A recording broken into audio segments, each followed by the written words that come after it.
חונני, חונני, חונני השם, כי נבהלו עצמוי, ונפשי, ונפשי, נבהלו מאוד.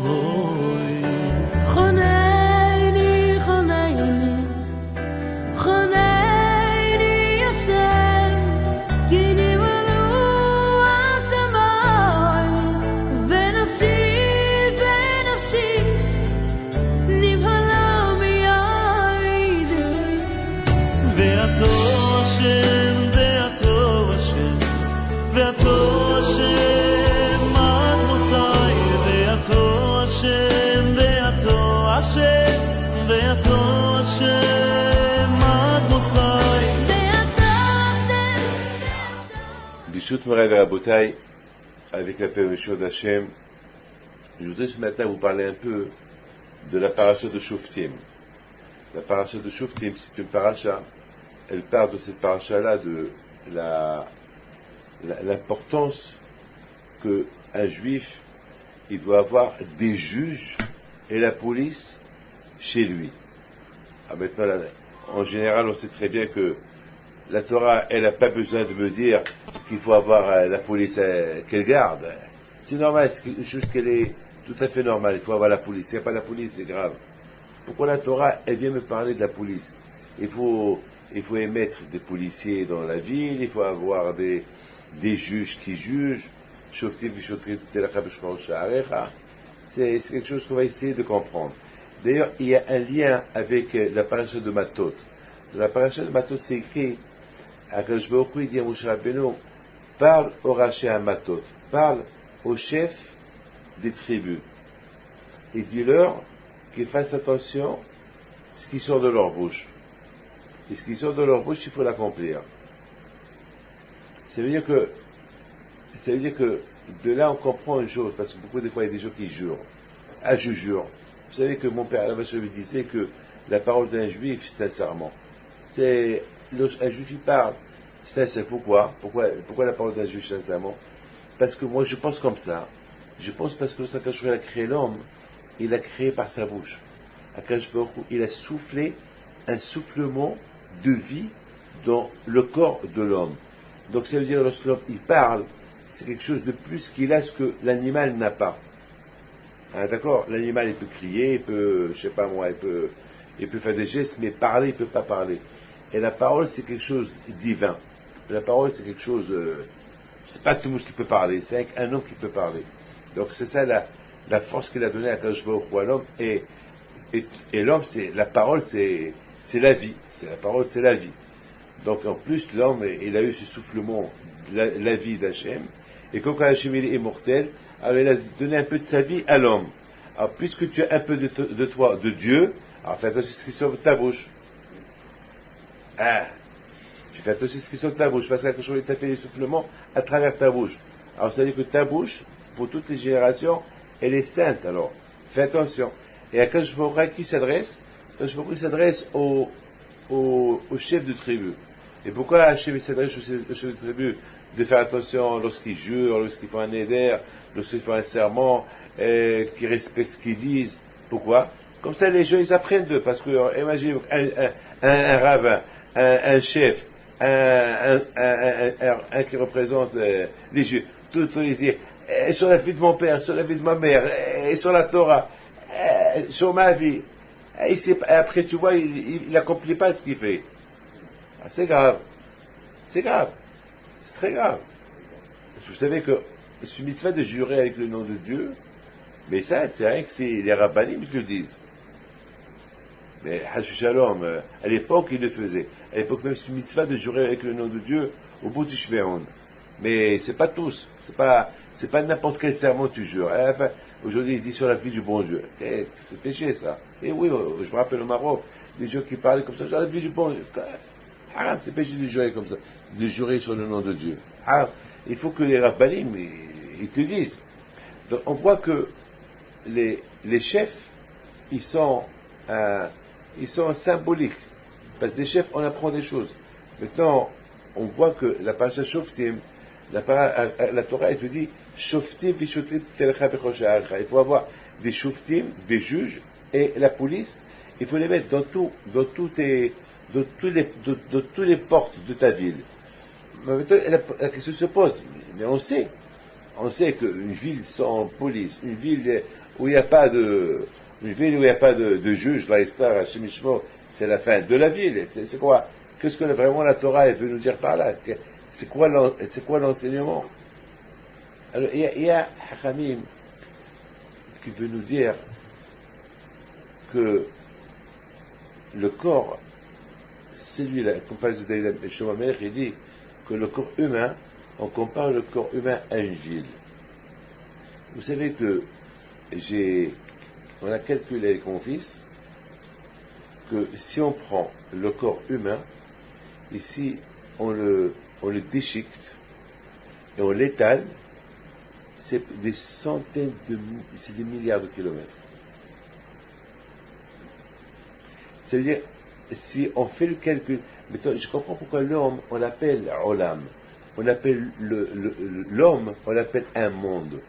Pourquoi on l'appelle un monde? Parce que si tu déchiquetes l'homme et tu étales, tu le rends en fil, exactement, c'est la mesure du monde entier.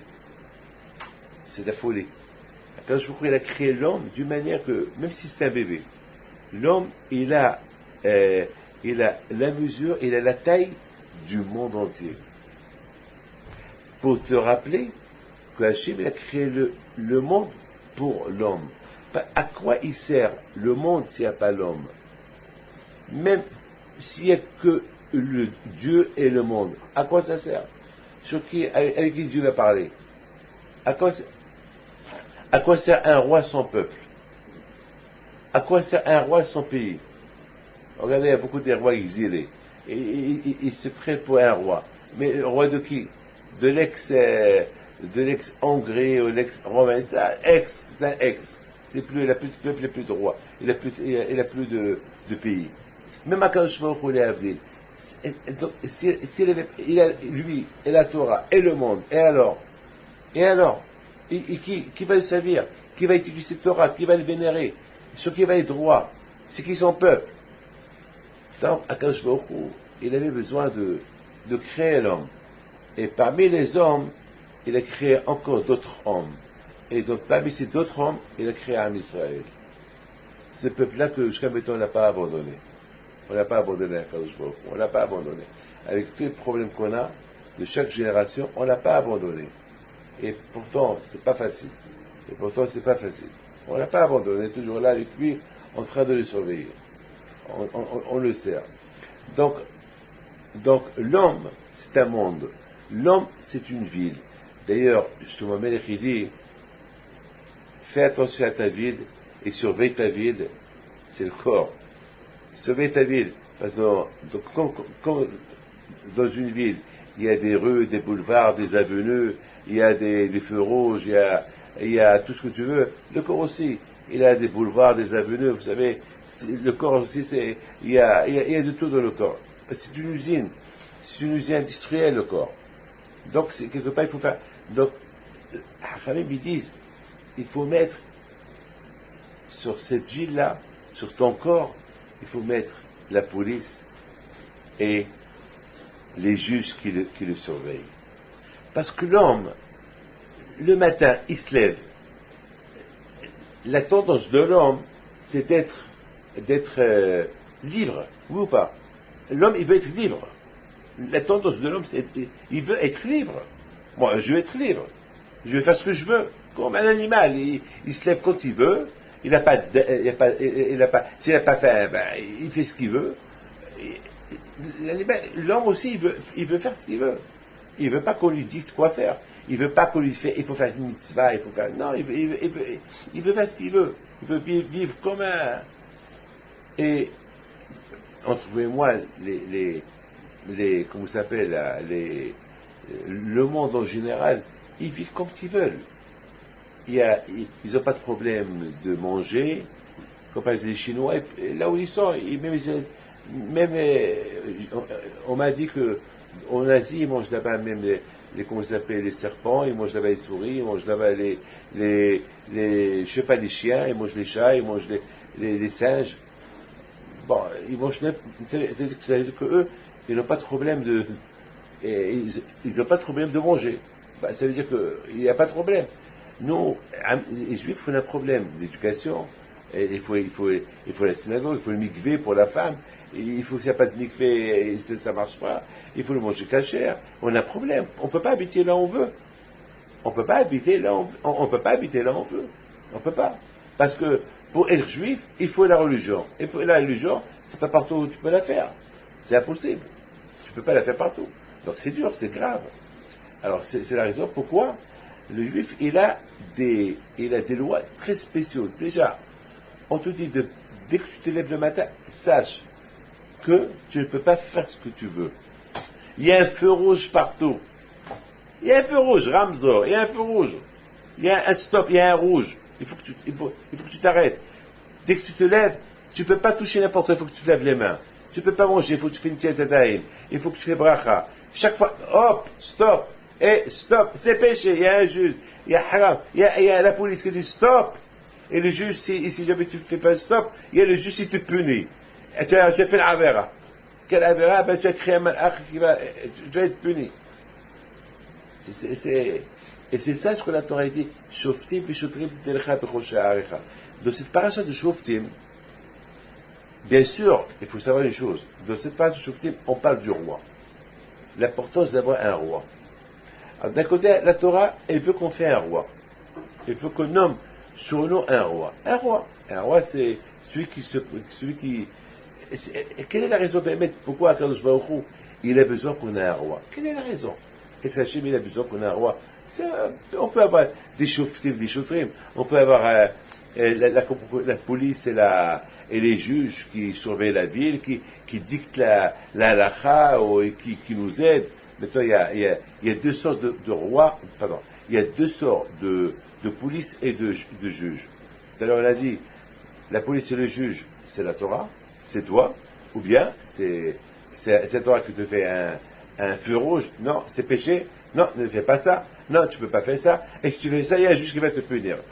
Il y a un juge qui, puis tu as fait ça, tu vas te punir. Il y a ça, ou bien, en règle générale, la Torah veut qu'une ville, il faut qu'il y ait les juges et la police. Comme ça, comme c'est la police en réalité. Ça veut dire que c'est normal, parce que s'il n'y a pas la police, et s'il n'y a pas les juges, eh ben, chacun va tuer l'autre, et ça va être l'anarchie, et chacun va faire ce qu'il veut. Là aussi, s'il n'y avait pas la Torah, eh ben, chacun va faire ce qu'il veut. Chacun va faire ce qu'il veut, et puis c'est l'assimilation, c'est la débauche, c'est khlat. Chacun fait ce qu'il veut, c'est fini. C'est fini. Donc c'est la raison pourquoi la Torah, elle veut qu'on ait des juges qui sont exemplaires, que d'eux on apprend comment vivre. Alors si eux ils sont pas exemplaires, donc voilà, si les juges eux-mêmes et la police eux-mêmes, ils appliquent pas sur eux la loi, alors de qui on va apprendre? De personne. Alors c'est grave encore. C'est pour ça que la Torah elle veut qu'on nomme des juges et de la police pour qu'ils appliquent la loi. C'est nous qu'on les nomme pour qu'ils appliquent la loi. Une fois qu'ils appliquent la loi, on ne peut pas leur dire pourquoi vous appliquez la loi. Non. On leur donne de tout pouvoir pour qu'ils appliquent la loi. Et c'est ça ce qu'on appelle, on parle de la paracha de cette semaine, la paracha de Matot. Là-bas, on dit que Akadosh Baruch Hu, il dit à Moshe Rabbeinu, parle aux chefs de tribu que lorsqu'ils font un serment, où ils font une promesse, où ils font un éder, ce qui sort de leur bouche, ils doivent le faire. Et appliquer pourquoi? Parce que s'ils n'appliquent pas, alors ils vont donner un mauvais exemple pour l'Israël. Le juif aussi va commencer à jurer pour rien, il va dire n'importe quoi, et c'est pas bien. Maintenant, dans la paracha de Shoftim, écoutez bien ça. Hachem, il veut qu'on nomme un roi. Maintenant, la question se pose. Pourquoi Akadosh Baruch Hu, il veut qu'on ait un roi? Parce que tout le monde a un roi. C'est vrai. Tout le monde a un roi, nous, on n'a pas besoin de roi. Parce que notre roi, nous, c'est Akadosh Baruch Hu.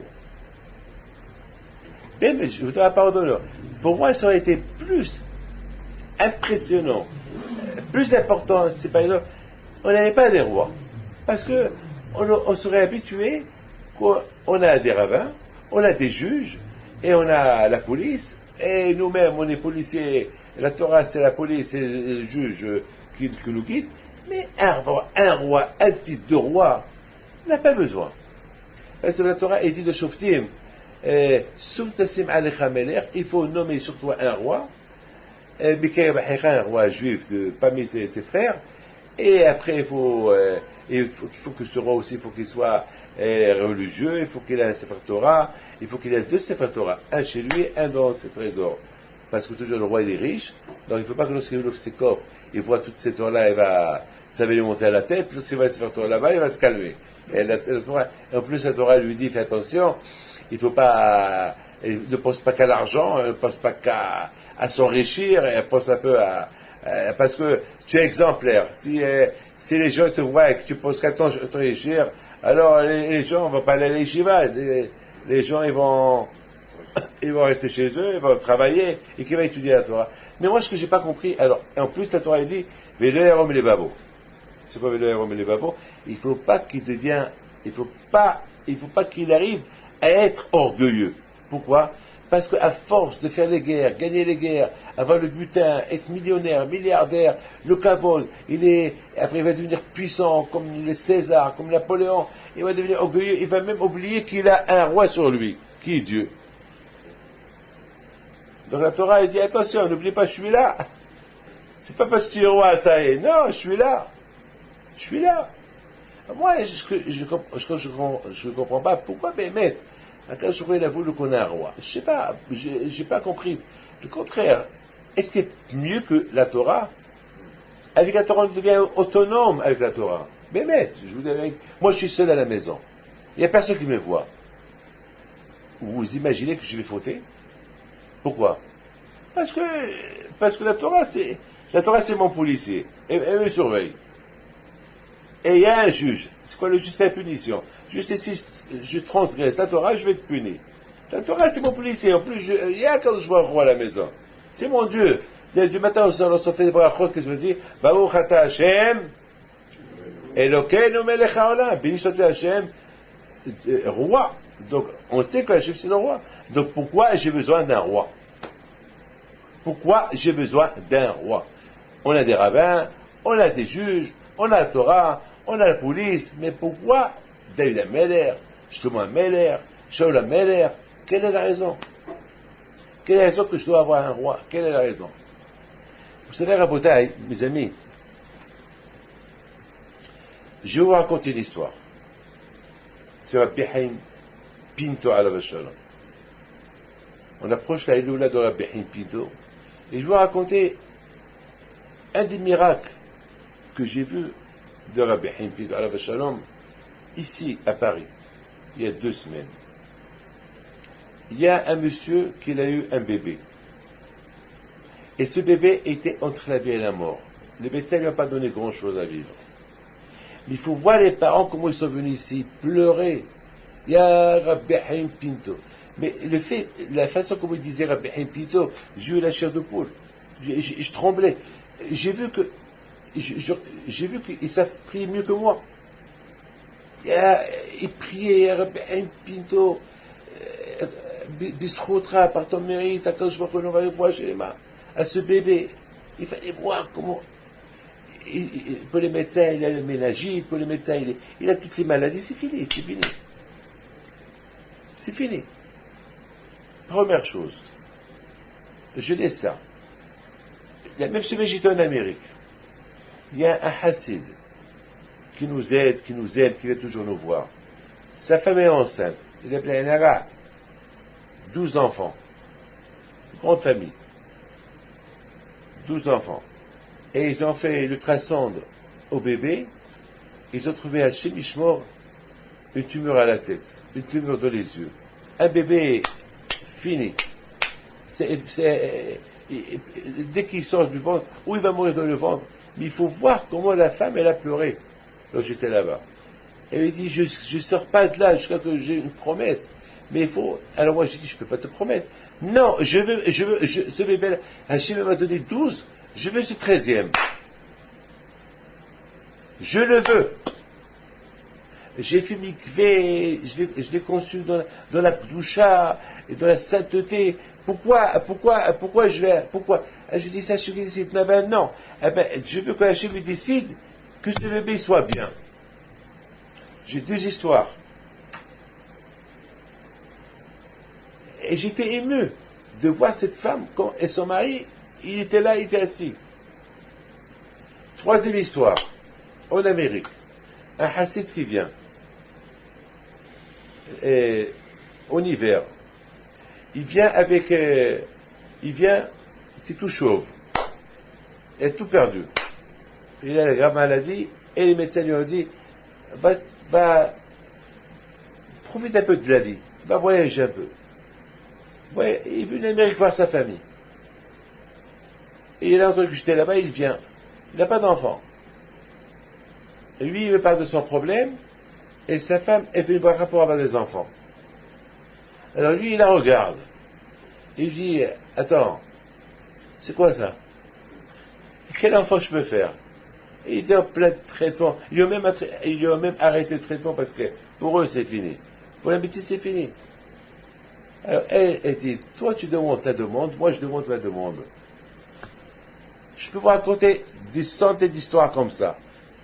Des centaines d'histoires comme ça. Je vois un monsieur qui veut une bracha qui ne souffre pas avec sa maladie, qui meurt, il veut mourir gentiment, sans souffrance, et la femme, elle veut un enfant. Elle veut un enfant. J'ai beaucoup aimé la Emouna qu'elle a. Et je lui ai dit, mais c'est plutôt que Hachem te donne un enfant.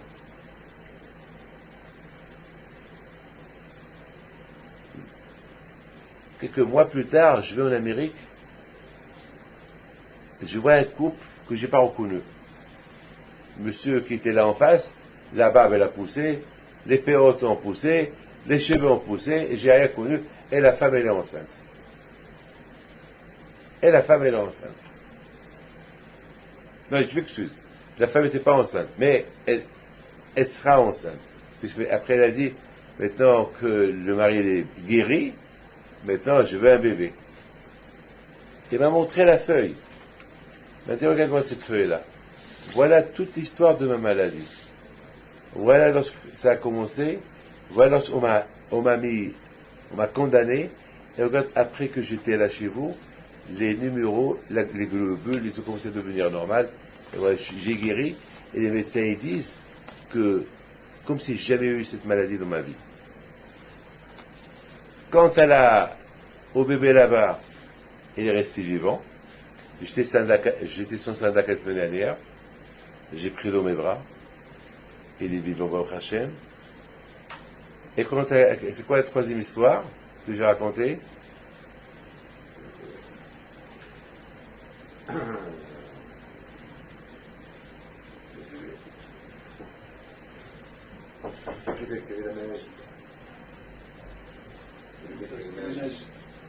Et Raboutaï. Enfin, il n'y a eu que des miracles. Il n'y a eu que des miracles. Je peux raconter des milliers. Des milliers, je peux raconter. Des milliers, je peux raconter.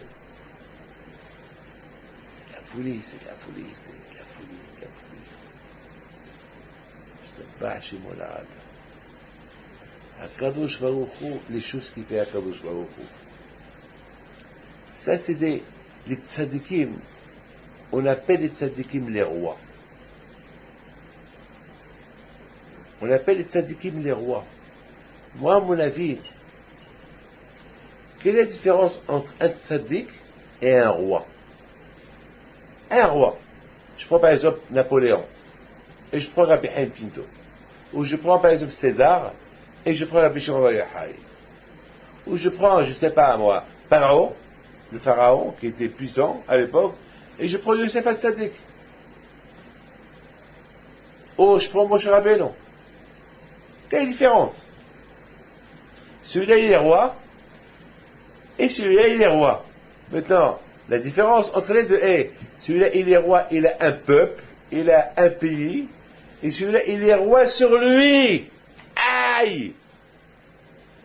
Vous avez compris? Le tzaddik, il est roi sur lui.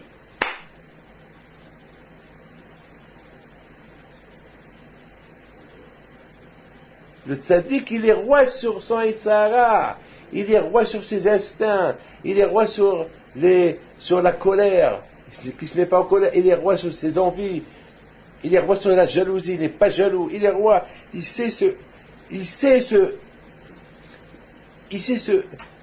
contrôler. C'est ça le roi. Ben justement, Rabotai, c'est ça le double langage du roi. Akadosh Baruch Hu, il veut qu'on ait un roi. Bien sûr qu'Akadosh Baruch Hu, il veut pas, c'est Hachem, il veut qu'on ait un roi. C'est pas qu'on ait un roi pour nous gouverner. Parce que c'est Hachem le roi. Hachem, il veut qu'on ait un roi, qu'on apprenne de ce roi autre chose. Comme, prenons le roi David. David Ameler, il était roi, oui ou pas? Il était un guerrier. La Gemara dit que lorsque David Ameler, il sortait faire la guerre, lorsqu'il jetait sa lance, il pouvait tuer 700 soldats. La lance, elle sortait d'un corps à un autre corps. Tellement la puissance, comme elle a été. Lorsque David Ameler était jeune, il a été agressé par un lion et un ours. Les deux à la fois. Il les a tués. Goliath, un géant. Et le Goliath était avec une armure, avec des vêtements en fer. Et il a fait la guerre. Et il l'a éliminé.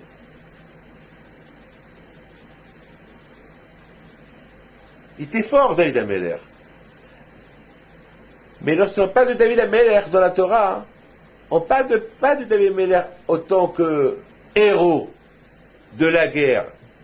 On parle de lui autant que tzaddik,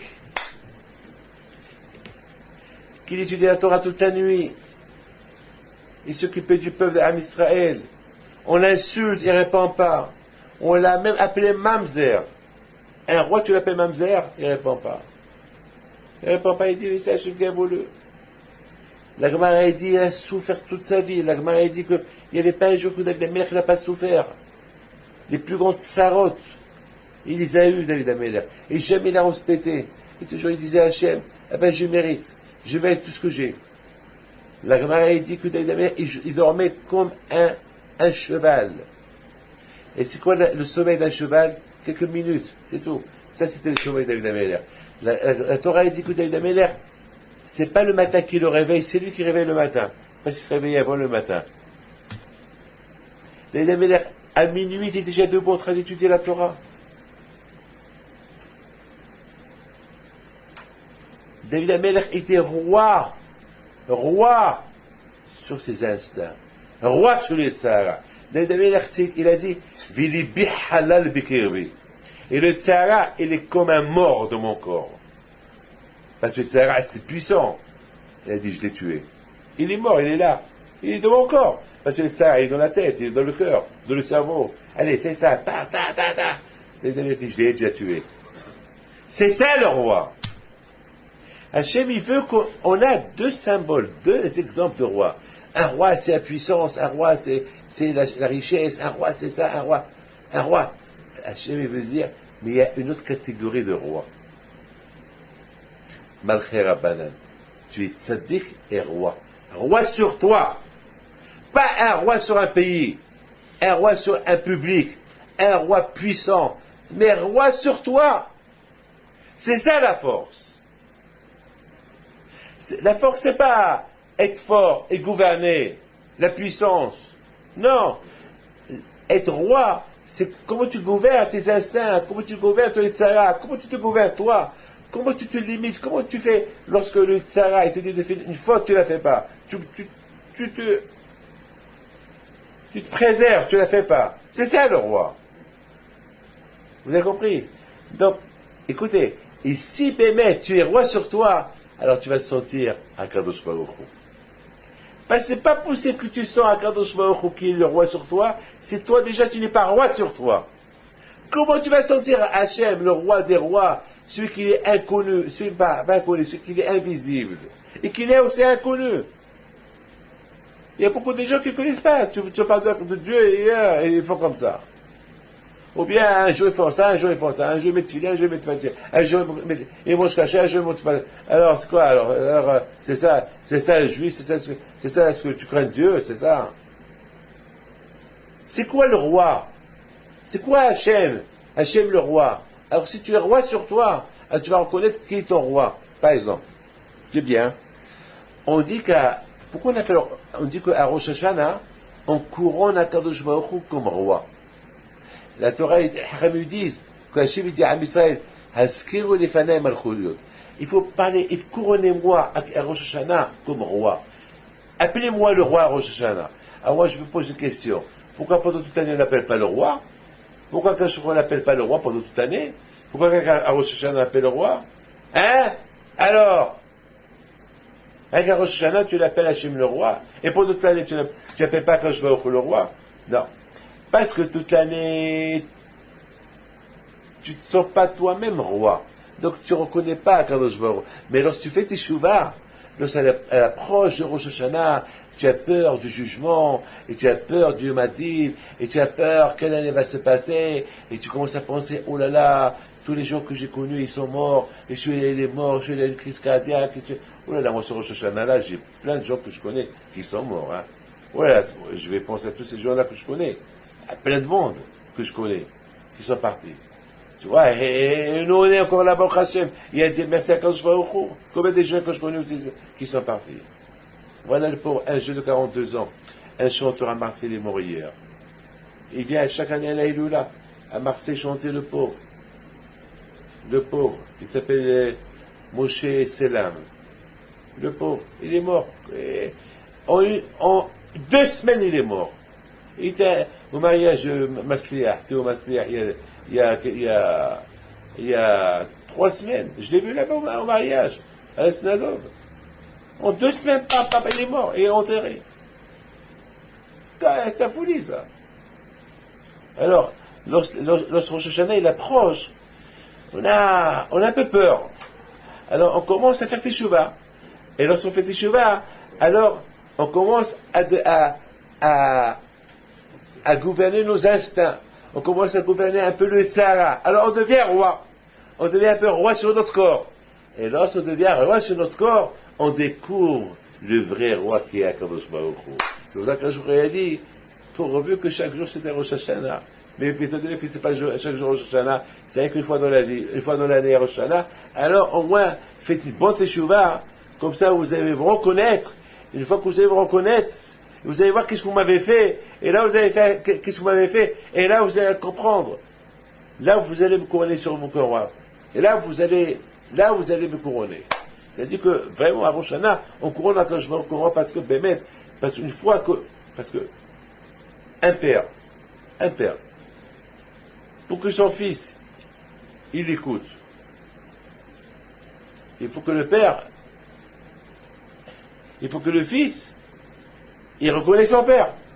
Mais si le fils ne reconnaît pas son père, il va l'écouter. Il ne va pas l'écouter. Comment voulez-vous que moi, j'écoute Hachem, qui est mon père? Il faut que je le reconnais. Mais pour le connaître, il faut que je me prenne du temps. Il faut que je fais mes analyses. Une fois que j'ai fait mes analyses, que c'est lui mon père, je vais l'écouter là. Là aussi, si on veut même écouter Akadosh Baruch Hu, il faut qu'on fasse des analyses soi-même. Après, on va reconnaître qu'il y a Akadosh Baruch Hu. C'est la raison pourquoi Akadosh Baruch Hu veut qu'on ait un roi. Pourquoi il veut qu'on ait un roi? Parce qu'Akadosh Baruch Hu veut que tu apprennes une chose. Tu vois ce roi-là, qu'il est puissant? Ce roi-là, il va t'apprendre comment toi tu vas être un roi. Tu comprends? Ce roi-là, il va t'apprendre comment tu vas être un roi. Lui, ça va être sa boule, parce que le vrai roi, c'est moi. Mais ce roi-là, il va t'apprendre. Regarde comment ce roi, il gouverne. Tout ce qu'il dit, faites ça, bam, bam. Et on exécute. Qui peut dire au roi non? Qui peut dire au roi non? Personne. Alors quand je te dis, monsieur, toi tu es un roi. Le Satan, c'est un voyou. Le Sahara, c'est un petit ouello, le Satan. Et pourtant, il se prend lui aussi pour un roi. Il se prend pour un géant. Il se prend pour un monstre. Il se prend pour un héros. Mais c'est toi le roi. À toi de lui donner les ordres. Est-ce qu'on a vu un clochard qui donne les ordres au roi? Non. Le roi, c'est le puissant. Alors quand je me dit à l'homme, hé Adam, c'est toi le puissant, c'est toi l'homme. C'est à toi de donner les ordres. Vous savez, donc c'est quelque part, c'est la raison pourquoi Hachem, il veut qu'on ait un roi, parce que le roi, il va être pour nous un exemplaire, un exemple, comme que le roi, il guide, il dirige un peuple, toi aussi tu diriges ton corps, et ça va, comment diriger ton corps. Je voudrais vous raconter une fois j'étais en train de pèleriner mon grand-père à Behimpito au Maroc. J'étais jeune, hein, et j'avais pas d'argent. J'avais même pas de quoi retourner à Casablanca. J'étais jeune homme. Et l'argent que j'avais, je l'ai dépensé en faisant un peu. J'ai apporté des ouvriers pour nettoyer un peu le cimetière.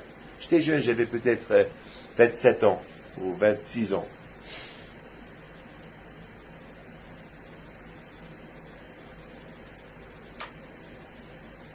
Et je suis parti sur le tombeau et j'ai dit, regarde le travail que je te fais.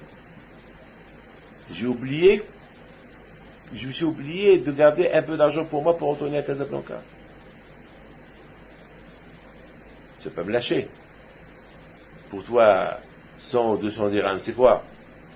Alors là, j'ai dépensé ici, 1000 dirhams, j'ai plus rien. Comment je vais faire? Je fais le mendiant. Ben, je suis parti à la maison de Rabbi Himpito. J'ai mangé.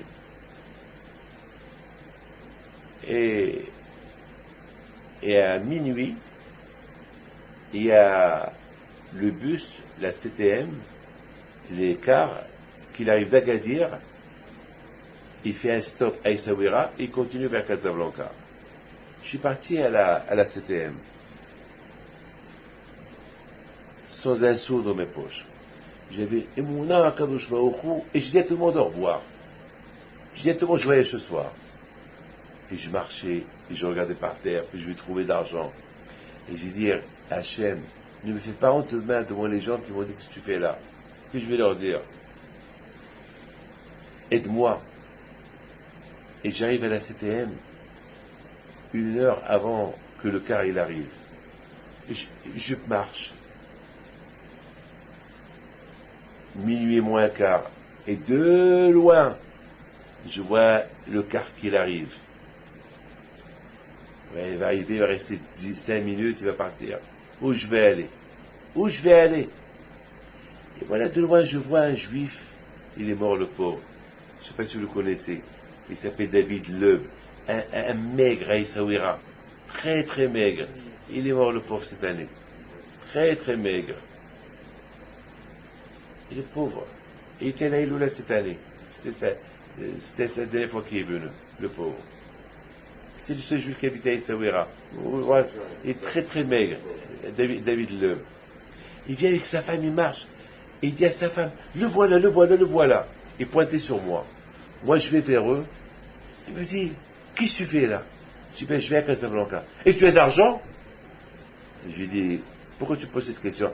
Est-ce que tu as de l'argent? Je dis, non, j'ai pas d'argent. Et pourquoi je ne me l'ai pas dit? J'ai fait, plutôt ton grand-père. Il est venu chez moi, il m'a réveillé 3 fois, lève-toi, David, lève-toi. Mon petit-fils, David, il n'a pas d'argent pour voyager. Et chaque fois que je me lève, je parle à ma femme. Et ma femme me dit, allez, dors. Quoi, David, il n'a pas d'argent. Et c'est lui qui distribue l'argent à tout le monde. Et lui, il n'a pas d'argent. Et encore, je dors. Il rêve comme mon grand-père. Je te dis qu'il n'a pas d'argent. Il n'a pas de quoi partir à Casablanca. Lève-toi. Il se réveille et répète à sa femme. Et sa femme lui dit, David, prends un cachet, dors, tu fais un cauchemar. Et il s'endort encore, et il rêve, et puis il lui dit, dans 1 heure, le bus, il va arriver. Et il est là-bas à la CTM. Il n'a pas d'argent, tu te lèves tout de suite. Sinon, je vais t'étrangler. Il a fait peur. Il va t'étrangler. Et il s'est levé, il a sauté, il n'a pas écouté sa femme. Là, sa femme, elle dit, bon, tu es fou. Allez, je te suis. Mahboul, tu es fou. Je dis, allez, je te suis. Eh bien, ils sont partis en cours avec le pyjama. Ils ont mis il dit à sa femme, qu'est-ce que je t'ai dit? Sa femme, elle dit, Allah, Behimpito. Ya Behimpito, excuse-moi. Excuse-moi. 3 fois, il est venu chez lui dans le rêve. Il m'a dit, qu'est-ce que tu veux? Je lui ai dit, vite, il est parti m'acheter le billet, il m'a donné de l'argent, il m'a embrassé. Il m'a dit, Behin Pito, il est vivant. Il n'est pas mort, il est vivant. C'est ça, les tzadikim. Quelle est la différence entre un roi et un tzadik? Le roi, un jour, il meurt. Le tzadik, il est roi dans sa vie, il est roi dans sa mort. Même après sa mort, il est roi. La preuve, voilà. Voilà, il n'est pas mort. Il acte comme s'il était vivant.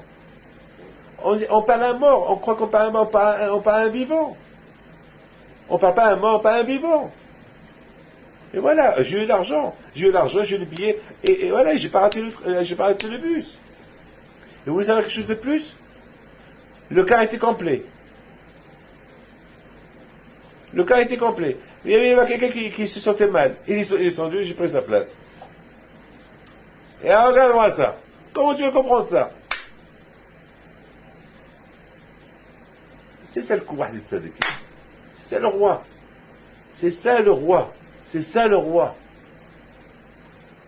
Et c'est la raison pourquoi Akadosh Baruch Hu, il dit à Moshe Rabbeinu, Dabel Raché, parle au chef de tribu. Dabel Raché Amatot, parle au chef de tribu. Parle des chefs de tribu. Eux, c'est les chefs de tribu, mais eux, ils ne sont pas chefs de tribu. Eux, c'est des rois. Et le fait qu'eux, ils gouvernent, ils commandent toute leur tribu, la façon comment eux ils vont se comporter, chacun il va être comme on dit en anglais, un chef de tribu autonome, à lui-même, un roi. Ça veut dire que la façon comment chaque chef de tribu il va se comporter, chaque juif il va apprendre lui-même comment. Donc ça veut dire on n'a pas un chef de tribu, chaque juif c'est un chef de tribu. On n'a pas un roi, chaque juif c'est un roi. C'est pour ça qu'on dit qu'avec les juifs, il y a un problème. Parce que chaque juif se prend pour un roi. C'est un problème. On ne peut pas commander les juifs. Parce que chaque juif prend. Et chacun il prend. Maintenant, je voudrais simplement terminer avec une phrase. Qu'est-ce qu'on fait quelqu'un qui a tué sans faire exprès? Quelqu'un qui a tué sans faire exprès. Alors, la Torah elle dit que celui qui a tué sans faire exprès, il n'est pas condamné à mort. Un homme qui, à l'époque du temple, lorsqu'il tuait exprès, et était puni. On le tuait. C'était le bédit, c'était la justice qui le tuait. Donc il y a aujourd'hui en Amérique, un assassin, une fois comme il y a dans les pays arabes, dans beaucoup de pays, que lorsque quelqu'un est tué, ils sont bon. Aujourd'hui, cette peine, ils l'ont enlevée, aujourd'hui dans beaucoup de pays, et c'est bon. Mais à l'époque, une fois qu'on a découvert quelqu'un qui a tué, il était condamné à mort. D'accord. Maintenant, quelqu'un qui a tué, ça fait exprès. Quelqu'un qui était en train de clouer un clou, et il voulait clouer avec le marteau le clou, et le marteau, il est parti en arrière, et il a tué quelqu'un. Il est mort. Qu'est-ce qu'on va faire? Alors, le tueur, on ne va pas le tuer. Il n'a pas fait exprès. Mais, malgré tout, la famille de celui qui est mort, ils peuvent le tuer. Ça s'appelle Goël Adam. Ils peuvent venger le sang qui a été coulé. Mais à une condition, s'il est en liberté. Mais s'il va à Ari Miklat, c'est quoi Ari Miklat? C'est des villes que Moshe Rabbeinu a désignées comme refuge. S'il va là-bas, eh ben, il est resté là-bas toute sa vie, jusqu'à ce que le Kohen Gadol meurt. Là, on n'a pas le droit de le tuer. Mais si jamais il ose quitter ce refuge-là, et la famille de celui qui a été tué, ils le trouvent, ils ont le droit de le tuer. Maintenant, ce que je ne comprends pas, quelle est la raison que celui-là qui l'a tué sans faire exprès, quelle est la raison qu'il doit partir, pourquoi il ne reste pas chez lui? Non, il doit s'exiler dans ces villes-là. Mais si c'est des religieux, il faut que son rabbin s'exile avec lui, il faut un monde fou, il va s'exiler avec lui. Pourquoi? Pourquoi s'exiler? Pourquoi il ne reste pas chez lui à la maison? Et qu'il ne sort pas de la maison? Que sa maison, elle devient un lieu de refuge. Pourquoi non? Il faut qu'il quitte sa ville, il faut qu'il voie ailleurs. Quelle est la raison?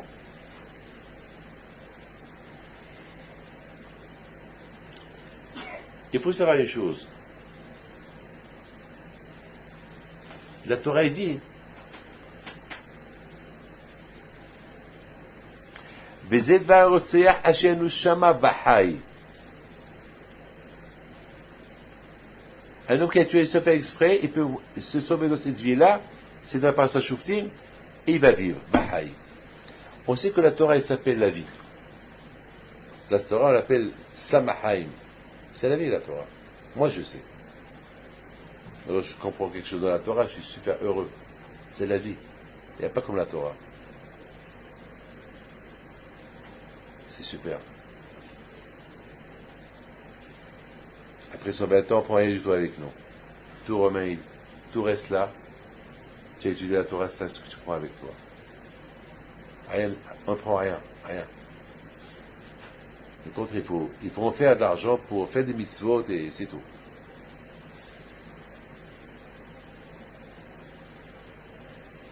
Celui qui a tué, on lui dit, ah ben, mais tant que tu as tué, tu n'as pas fait exprès.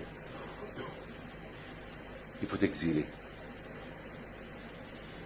Ben, si tu restes chez toi, hein, tu te sens chez toi. Tu t'exiles, tu sais que tu n'es pas chez toi. Mais tu ne vas pas t'exiler pour faire la vie, tu vas t'exiler pour étudier la Torah. Pour devenir Vahai, pour devenir un homme. Parce que le fait que tu as tué, même que tu n'as pas fait exprès, mais parce que tu as tué, tu as perdu ton titre. Tu es considéré comme un mort toi aussi. C'est vrai, tu n'as pas fait exprès, mais tu as tué. C'est comme si tu t'es tué. Tu as tué quelqu'un. Alors la seule façon pour redevenir un homme et vivre et refaire vivre ce que tu as tué, c'est-à-dire que tu t'exiles et tu vas étudier la Torah. Regardez la beauté combien la Torah, elle donne des conseils. La Torah, elle donne des conseils pour avancer. La Torah, elle nous donne des conseils, comment avancer, comment progresser dans la vie de chaque jour. Même faire quelque chose exprès, ça peut détruire ton image. C'est-à-dire qu'il faut arriver à ne pas fauter. Je ne parle pas de ne pas fauter exprès, mais même sans le faire exprès. Pourquoi? Parce que le fait que tu as fauté, même sans le faire exprès, tu as perdu ton image, tu as perdu quelque chose. Tu as perdu quelque chose. Il ne fallait pas arriver à cela. Parce que tu es roi. Et un roi, il n'a pas le droit à l'erreur. Imaginez-moi un roi ou un président qui dit une fausse déclaration. Et ça y est, il est déchu. Déchu, c'est ça. Il tombe.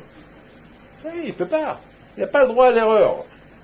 Je me rappelle, il y avait un président qui était en train de faire une conférence, et je crois que son nez s'est gratté, il était obligé de faire entrer ses mains dans le nez. Et il fallait voir le lendemain, tous les journaux ont parlé de lui, pourquoi, qu'est-ce qu'il a fait, c'est le chatouiller son nez. Non, il n'a pas le droit à ça. Et un président, il n'a pas le droit de faire entrer son nez dans son doigt dans le nez. Vous comprenez? Une fois, j'étais dans la maison, c'était au balcon, et j'ai vu quelqu'un dans la voiture qui était vraiment en train de se gratter son nez. Vraiment, il se gratte, il regarde, il jette, et il fait coller dans la voiture, et dégoûtant. Et après, à un moment donné, lorsqu'il a démarré, il m'a vu. Il m'a vu, il m'a salué. Mais lorsque je l'ai revu, il a dit, excusez-moi ce que j'étais en train de faire. Je dis, j'ai rien vu. Ah bien, je me dis, d'accord. Un roi n'a pas droit à l'erreur. Un juif que Hachem lui a donné la Torah. La Torah, c'est des lois. Avec la Torah, tu deviens un roi. Tu n'as pas le droit à l'erreur. Et si tu as fait une erreur, il faut la réparer. Alors que le bon Dieu vous protège, je vous donne bracha v'atzlacha. et que le bon Dieu vous donne la parnassa, Ken Ratson, et que Hachem vous donne Aichut Yamim Vishanim, Ken Ratson, et que Hachem fasse qu'on soit un vrai roi, un roi sur soi, pas un roi pour commander les autres, un roi pour commander notre corps, un roi pour commander nos yeux. Qu'est-ce qu'ils doivent regarder, qu'est-ce qu'ils ne doivent pas regarder. Un roi pour le cœur et le cerveau, quelle direction ils vont prendre. Un roi sur notre bouche, quoi dire et quoi ne pas dire. Et si une fois on arrive à cela, on a gagné la bataille. Et c'est ça, c'est la raison pourquoi Hachem veut qu'on soit un roi. Hachem veut qu'on ait un roi pour qu'on apprenne du roi comment devenir un roi sur soi-même. Et une fois qu'on est roi sur soi-même, on va couronner un roi sur nous. De toute façon, le roi, un vrai roi, il n'a pas le droit d'oublier lui-même qu'il y a un Dieu sur lui qui est son roi. Comme David Ameller, même qui était le roi puissant, un grand roi, il savait que celui, c'était même pas un roi. S'il a été nommé par Hachem pour être un symbole exemplaire, c'est une photocopie, mais le vrai roi, c'est Akadosh Baruch Hu. Que le bon Dieu protège et bonnes vacances. חונני השם, אם יבלעו עצמות, ונפשי